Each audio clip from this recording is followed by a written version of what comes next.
बिस्मिल्लाहिर्रहमानिर्रहीम। अस्सलाम वालेकुम। पिछली नशस्त में हमने इल्म और मजहबी तजुर्बे के पहले हिस्से पर गुफ्तगू की थी। आज हम अल्लामा डॉक्टर मोहम्मद इकबाल की शहरा आफाक किताब इस्लाम में मजहबी फ़िक्र की तश्कील 9 से पहले खुतबे के दूसरे हिस्से में मज़ीद गहराई में उतरेंगे और एक तफसीली मंतकी और फ़िक्री बहस करेंगे। तो आज हमारे फ़िक्री सफ़र का नक्शा क्या है? सबसे पहले हम देखेंगे कि इस्लाम में इल्म की बुनियादी जुस्तजू शुरू कहाँ से हुई। फिर हम एक बहुत बड़े तसादुम पर बात करेंगे, यानी कुरानी और यूनानी फ़िक्र की रूह के टकराव पर। इसके बाद हम देखेंगे कि इस टकराव के नतीजे में एक अजीम फ़िक्री बगावत कैसे पैदा हुई, और आखिर में हम इस बात का जायज़ा लेंगे कि इस पूरी कशमकश ने बाद में आने वाले मजहबी मकातिब फ़िक्र पर क्या असरात छोड़े। ठीक है, तो आइए शुरू करते हैं। हमारा पहला मौजू है बुनियादी जुस्तजू। अल्लामा इकबाल के मुताबिक इस्लाम में अक़ली बुनियादों की तलाश का ये सफ़र कहीं बाहर से नहीं आया। ये खुद पैगंबर इस्लाम सल्लल्लाहु अलैहि वसल्लम की ज़ात से शुरू होता है।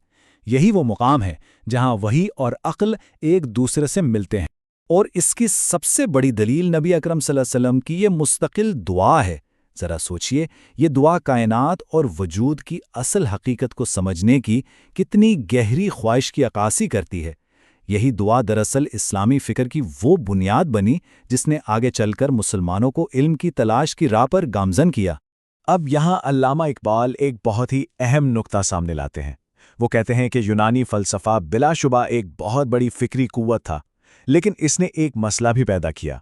इसने इब्तिदाई मुस्लिम मुफक्किरीन के लिए कुरान के असल पैगाम और उसकी अपनी मुनफरिद रूह को समझना मुश्किल बना दिया। और यहाँ रूह से इकबाल की मुराद कुरान का ठोस, तजुर्बाती और हकीकत पसंदाना अंदाज़े फ़िक्र है। ये एक बड़ा दिलचस्प तज़ाद है, और यही तज़ाद हमें अपने दूसरे हिस्से की तरफ ले आता है, रूहों का तसादुम। यहाँ हम दो बिल्कुल मुख्तलिफ आलमी नज़रियात के बीच के बुनियादी फ़र्क को समझने की कोशिश करेंगे। एक तरफ कुरान की ठोस, तजुर्बाती रूह है, और दूसरी तरफ यूनानी फ़लसफ़े की खालिस तजरीदी और नज़रियाती सोच। आप इन दोनों दुनियाओं का फ़र्क यहाँ बिल्कुल साफ देख सकते हैं। सुक़रात के लिए मुताले का मरकज़ सिर्फ़ और सिर्फ़ इंसान था। पौधे, कीड़े मकोड़े, सितारे, ये सब उसके लिए सानवी थे। इसके बिल्कुल बरअक्स कुरान बार बार अपने पढ़ने वाले को फितरत की तरफ मुतवज्जे करता है। वो कहता है, शहद की मक्खी को देखो, हवाओं के चलने पर गौर करो, रात और दिन की आने जाने को समझो। अल्लामा इकबाल यहाँ एक ज़बरदस्त सवाल उठाते हैं जो हमें सोचने पर मजबूर कर देता है। कुरान की रूह यूनानी फ़िक्र से कितनी अलग है? वो एक मामूली सी शहद की मक्खी में भी खुदाई इल्हाम का अक्स देखती है। यानी कुरान फितरत को कोई बेजान चीज़ नहीं, बल्कि अल्लाह की निशानियों से भरी एक खुली किताब समझता है। और ये रहा एक और बुनियादी फ़र्क। अफलातून जो सुकरात का शागिर्द था, वो हमारे हवासे खमसा यानी देखने, सुनने, छूने पर बिल्कुल भरोसा नहीं करता था। इसके नज़दीक इनसे हासिल होने वाला इल्म सिर्फ एक गुमान था, हकीकत नहीं। लेकिन कुरान तो कहता है कि सुनना और देखना अल्लाह के सबसे कीमती तोहफे हैं, और इनके इस्तेमाल के बारे में तुमसे पूछा जाएगा। लेकिन हुआ ये कि शुरू के दौर के मुस्लिम मुफक्किरीन यूनानी फ़लसफ़े से इतने मुतासिर हुए कि वो इस बुनियादी फ़र्क को समझ ही नहीं पाए। उन्होंने कुरान को उसकी अपनी रोशनी में समझने के बजाय यूनानी फ़िक्र की ऐनक लगाकर पढ़ा, और इससे कुरान का असल पैगाम कहीं धुंधला सा गया, और इस धुंध को साफ़ होने में सदियाँ लग गईं।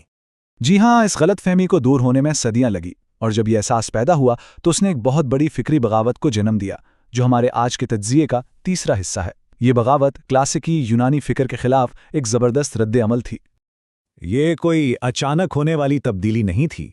मुस्लिम मुफक्किरीन को तकरीबन 200 साल से ज़्यादा का अरसा लगा ये समझने में कि कुरान की रूह बुनियादी तौर पर यूनानी फ़िक्र के मुखालिफ है, यानी एंटी क्लासिकल है। इसका मतलब ये है कि कुरान का जोर ख़याली और तजरीदी नज़रियात पर नहीं, बल्कि ठोस हकीकत और तजुर्बे पर है। और जब यह एहसास पुख्ता हो गया तो एक फ़िक्री इनकलाब बरपा हुआ। इस बगावत के सबसे बड़े रहनुमा इमाम गज़्ज़ाली थे। उन्होंने फ़लसफ़े पर शदीद तनकीद की और मज़हब की बुनियाद फ़लसफ़ियाना शकूक व शुबहात पर रखने की कोशिश की। लेकिन अल्लामा इकबाल के ख़्याल में ये बुनियाद मज़हब के लिए बहुत गैर महफूज थी, क्योंकि ये ईमान को एक मुस्तकिल शक की कैफियत में मुब्तला कर देती है, जबकि कुरान तो ठोस यकीन की दावत देता है। दूसरी तरफ इब्ने रुश्द थे, जिन्होंने इमाम गज़ाली के जवाब में यूनानी फ़लसफ़े, ख़ास तौर पर अरस्तु का दिफ़ा किया।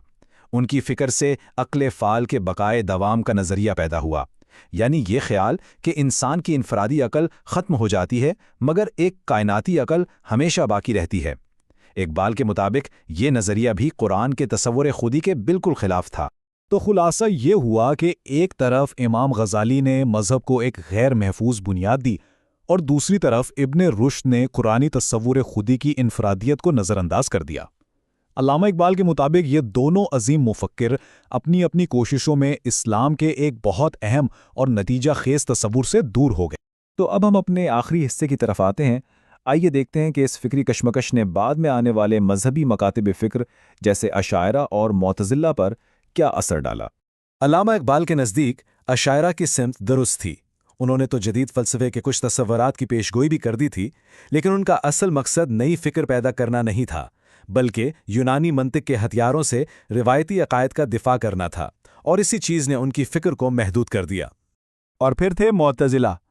اقبال ان پر تنقید کرتے ہیں کہ انہوں نے مذہب کو ایک زندہ ذاتی تجربہ سمجھنے کے بجائے اسے صرف منطقی اصولوں کا ایک خشک نظام بنا کر رکھ دیا۔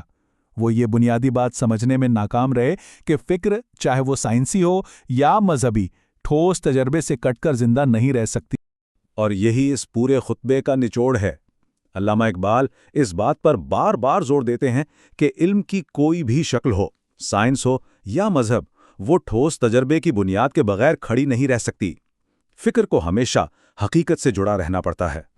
اور آخر میں علامہ اقبال ایک بہت گہری اور چونکا دینے والی بات کہہ کر ہمیں سوچنے پر مجبور کر دیتے ہیں۔ وہ کہتے ہیں کہ مسلم فکر میں یونانی فلسفے کے خلاف جو بغاوت شروع ہوئی تھی، اس کی اصل اہمیت اور اس کے پوشیدہ امکانات کو آج تک بھی پوری طرح نہیں سمجھا گیا۔ ایک ایسا فکری منصوبہ ہے جو آج بھی نامکمل ہے۔ اسی کے ساتھ آج کی گفتگو اختتام کو پہنچتی ہے۔ اللہ حافظ۔ اگلے خطبے کے حصے کے ساتھ پھر ملاقات ہوگی۔